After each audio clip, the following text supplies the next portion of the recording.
안녕하십니까. 한국 마이크로소프트 조장래입니다. 오늘 제가 말씀드릴 내용은요, 마이크로소프트가 AI 시대에 AI의 책임을 다하기 위해서 어떤 활동을 하고 있고 또 어떤 고민이 있으며 어떤 일을 해왔는지 좀 포인트를 맞춰서 말씀을 드리도록 하겠습니다. 앞으로 보시게 될 여러 슬라이드가 사실은 좀 영어로 되어 있습니다. 이 점은 좀 죄송한데요. 이걸 직역을 했을 경우 의미에 약간의 왜곡이 있지 않을까라는 생각에 영어를 그대로 차용했으니까 좀 양해의 말씀을 부탁을 드리겠습니다. 마이크로소프트 하면은 어떤 게 떠오르시나요? 여전히 이제 윈도우 또는 엑셀, 파워포인트 이렇게 말씀하시는 분이 계실 텐데 2014년 지금 사진으로 보고 계시는 이분입니다. 사티아 나델라 회장님이 오시고 난 다음에 마이크로소프트는 그 전과 후로 크게 바뀌었습니다. 대변혁을 맞았다고 할 수가 있고요.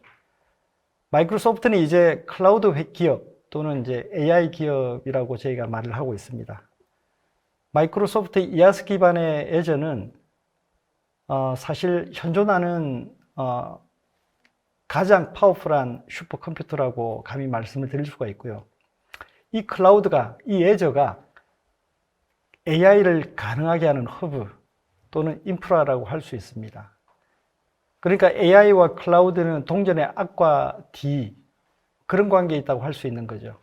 그래서 마이크로소프트는 클라우드 기업이면서 또한 AI 기업 이 두 가지를 추구하고 있다 이렇게 말씀을 간단히 드릴 수가 있겠습니다.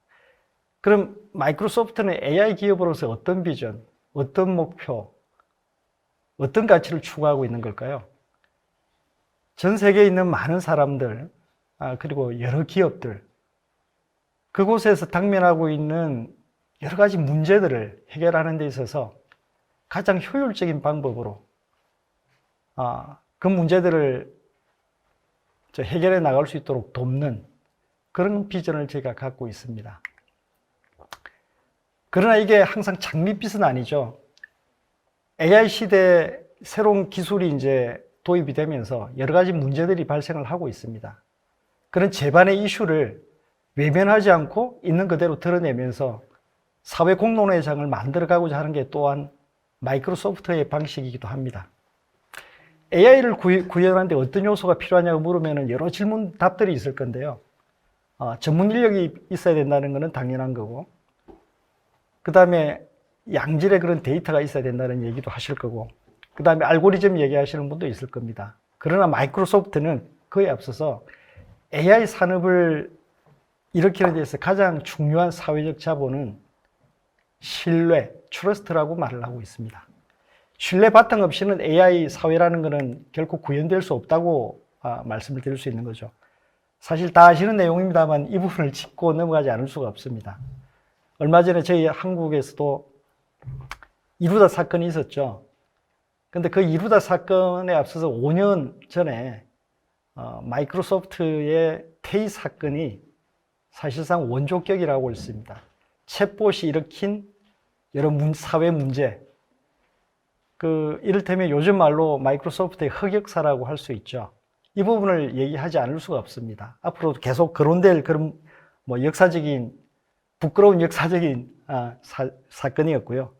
사실 마이크로소프트는 테일을 런칭할 때 이런 일이 있을 거라고 생각은 그 당시에 못했습니다. 24시간 만에 테이가 이런 얘기들을 하죠. 굉장히 여성 비하적인 얘기, 그 다음에 인종차별은 물론이거니와 여기도 잠시 나와 있습니다만 제노사이드 얘기를 하죠. 거의 대량 학살을 옹호하는 듯한 발언을 합니다. 깜짝 놀랄 말들이 쏟아지면서 이거는 급격하게 저희가 내렸던 건데요. 그럼 마이크로소프트는 왜 여기에 준비를 안 했느냐 이런 질문이 있을 수 있는데 그 진실을 말씀드리자면 중국에서 이미 비슷한 챗봇을 시험을 했었고요. 그때 중국의 젊은이들이 대부분 많이 들어왔는데 한 4천만 명 정도가 이 챗봇을 이용을 했습니다.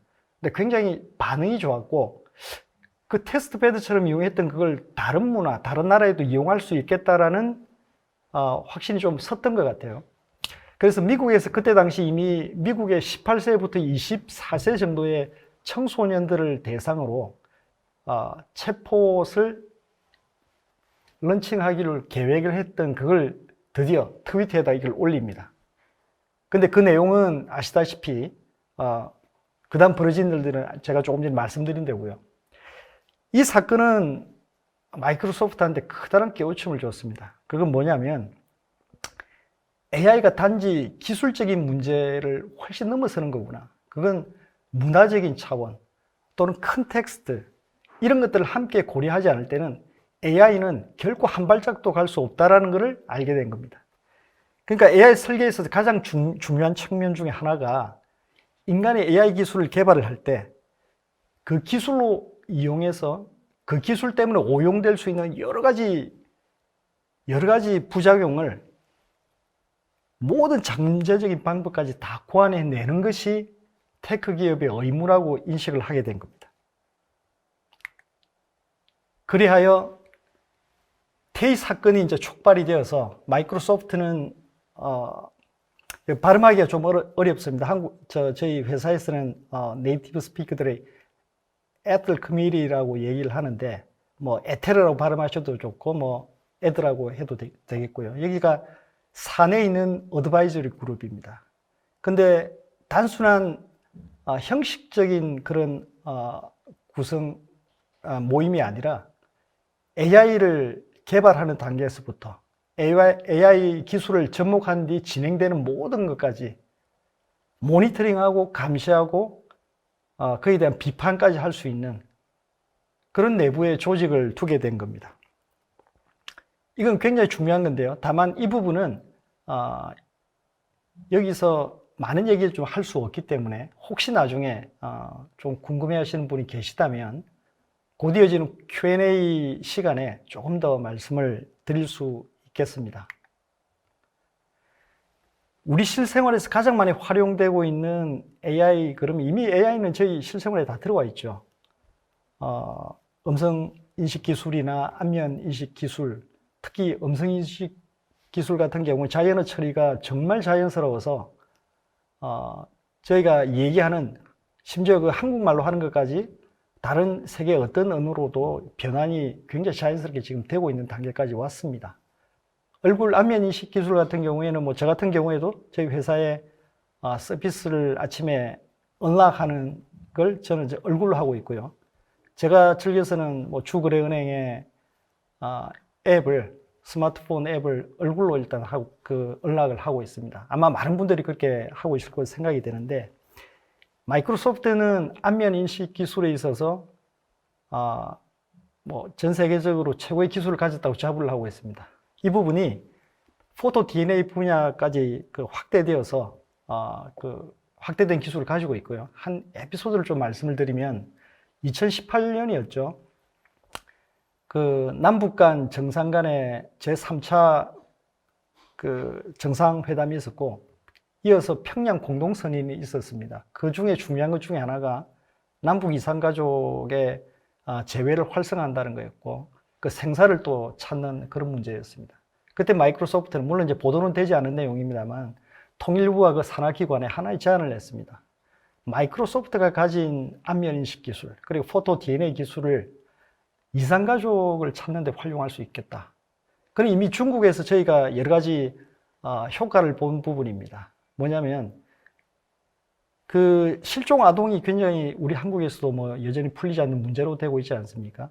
그 과거에 가지고 있는 그 사진을 가지고 있다면 그 사진 속에 그 인물의 특징들을 갖다가 포착해내고 그걸 에이징 기술을 접목을 해서 그 사람을 지금 현재 그게 10년이 지났건 20년이 지났건 30년이 지났건 그걸 매칭해내는데 굉장히 놀라운 그 일치율을 지금 보이고 있어서 중국에서도 10여 명의 아동을 실제로 찾았던 실종 아동을 찾았던 그런 결과가 있었습니다. 그 부분을 제안을 했고 통일부에서도 처음에는 관심을 보였습니다.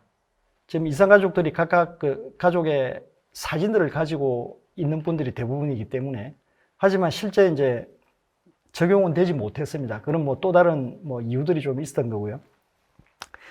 근데 그 마이크로소프트는 이 안면 인식 기술을 지금 여러 가지 분야에서 적용을 하고 그런 제품들을 내고 제품이나 서비스를 내고 이럴 것 같은데 그런 얘기는 많이 들리진 않으실 거죠. 그 왜 그렇다고 볼 수 있을까요? 여기서 중요한 부분이 AI 윤리가 등장을 합니다. 안면 인식 기술을 지금 현재 그 AI를 활용한 공공선에 있어서 활용하고 있는 데가 있긴 하지만 어느 나라라고 지금 뭐 이름을 금명하기는 어렵지만 그런 어떤 특정 국가에서 안면 인식 기술이 굉장히 다른 용도로 쓰고 있다는 게 알려지고 있습니다. 그건 사람에 대한 감시, 그 빅브라더의 세계가 이제 구현이 될 수 있는 거죠. 그렇게 되면. 그 다음에 이게 민주주의의 소중한 가치들을 훼손하는, 그리고 인권의 문제까지 문제 제기가 될 수 있는 그런 식으로 활용이 될 수 있다는 부분에 대해서 마이크로소프트는 속도의 문제로 보지 않고 이 부분을 비록 천천히 슬로우하게 간다 하더라도 여기에 대한 명확한 가드라인이 있어야 된다. 좋은 의미에서의 규제가 있어야 된다라고 지금 주장을 하고 있습니다. 그렇지 않으면 AI는 결코 인류를 위한 기술이 되지 못하고 결국은 우리의 발목을 잡는 인류 모두를 디스토피아로 몰아넣는 그런 기술이 될 것이라고 확신하기 때문에 이 분야에 있어서 굉장히 베이비 스텝으로 지금 가려고 하고 있는 겁니다. 자, 그러면은 믿을 수 있는 AI 어떻게 해야 되는 걸까요? 이거 뭐 어렵지는 않다고 봅니다. 보편적인 원칙들이 있는 거고요. 이건 저희 과기정통부에서도 그 원칙들을 대체로 발표를 했습니다. 마이크로소프트 역시 6개의 카테고리를 가지고 있고 그 내용은 다음 슬라이드에서 제가 하나하나 좀 말씀을 드리겠습니다. 그리고 마이크로소프트는 파트너십 온 AI라고 하는 비영리 기관을 만드는데 크게 도움을 줬습니다. 이 기관은 AI 윤리에 대한 아이디어, 감시, 그 다음에 여러 연구를 갖다가 하는 그런 기관입니다. 마이크로소프트가 이런 기관을 지원하고자 한 것은 그만큼 책임감 있는 AI가 전 세계적인 화두가 되어야 된다는 테크 기업의 책임성, 그 부분이 강조되지 않고서는 결코 우리가 기술이 인류의 공공선에 기여할 수 없다라는 자각에서 나온 겁니다. 그리고 뭐 여기 보시면 Built on Trust라는 말을 썼는데 다시 또 신뢰로 돌아갑니다. 저희 마이크로소프트의 CEO 말씀드렸습니다만 프레지던트라는 직함을 가진 분이 있습니다. 브렛 스미스라는 분인데요. 이분이 자기 저서에서 이렇게 썼습니다. 결국 기술이라고 하는 것은 AI가 어떤 걸 만들 수 있느냐라고 물어서는 안 된다는 거죠. AI가 인류를 위해서 무엇을 할 수 있는지를 생각을 해야 된다라고 얘기를 하고 있습니다. 자, 마이크로소프트는 아까 앞서 말씀해 주신 다른 연자께서 말씀해 주신 부분과 크게 다르지는 않습니다. 6개의 큰 카테고리가 있는 거고요. 공정성, 그 다음에 신뢰, 안전, 프라이버시, 그리고 보안, 포용성, 그 4개를 떠받치는 밑에 큰 2가지 원칙이 또 있습니다. transparency라고 하는 그 투명성, 그 다음에 책임성, accountability에 관한 거, 이런 것들을 가지고 있고요. 그 내용들을 좀 보자면 공정성이라고 하는 것은 차별을 가져옵니다. 이게 차별된 정보가 데이터가 입력이 되었을 때 결국 공정성은 깨지는 겁니다. 여기 뉴욕타임스 기사가 나오듯이 백인 얼굴을 갖다 대서는 굉장히 정확한데 그렇지 않을 때는 잘못된 결과가 나오는 거죠.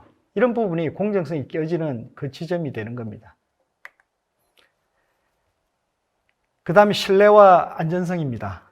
트레이닝 데이터를 계속 점검을 해야 됩니다. 그리고 이게 제대로 작동하고 있는지 끊임없이 모니터해야 됩니다. 그래서 예상하지 못한 결과까지 고려를 할 수 있을 때 신뢰와 안전성은 지켜줄 수 있는 거라고 말씀을 드릴 수 있고요. 그리고 프라이버시와 보안에 관한 건데 아까 GDPR에 관해서는 그 신 변호사님께서 말씀을 해주셨습니다. 데이터 수집 과정이 굉장히 투명해야 됩니다. 사람들이 자신들의 데이터가 어떻게 사용될지에 대해서 알아야 되고 그걸 선택할 수 있어야 됩니다. 그리고 이제 비식별화 기술도 여기서는 굉장히 중요하고 잘 적용이 돼야 되는 거고요. 포용성, 이 부분은 두 번, 세 번 강조해도 지나치지 않은 부분인데, 포용성이 결여된 사회는 결코 저희가 원하는 그런 기술이 녹아들 수 없습니다. 여기서 포용성이라는 것은 꼭 의도된 것만을 말씀하는 건 아닙니다. 의도되지 않은 비의도적으로 특정인을 배제하는 일들이 비일비재하게 벌어질 수 있습니다. 특히 기술은 장애인들을 포용할 수 있는 그까지 충분한 수준으로 고려가 돼야 됩니다. 이 부분이 빠졌을 경우 그 기술은 여러 가지 측면에서 AI 시대에 또 다른 그림자를 드릴 수밖에 없는 거라고 볼 수가 있는 거고요. 그래서 끝에 제가 간단하게 적었습니다만 여기에 있어서도 IQ보다는 IQ에 덧붙여서 EQ적인 접근이 굉장히 중요하다고 볼 수 있습니다. 그리고 투명성에 관한 겁니다. 사람들은 AI가 어떤 과정을 거쳐서 결정을 하는지 알 수 있어야 되고 설명 가능해야 됩니다. 사람들이 이걸 컨텍스트로 이해할 수 없는 거라면, 그리고 투명하지 않아서 어떤 과정을 거쳐서 이런 결정이 되었는지를 알지 못한다면 그건 AI가 가져오는 또 다른 폐해가 될 것입니다.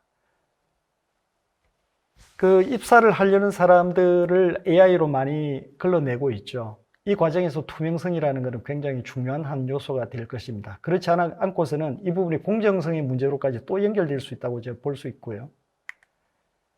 책임성, AI가 작동하는 방식에 대해서 책임을 져야 됩니다. 그거는 이제 테크 기업들에게는 당연한 얘기고요.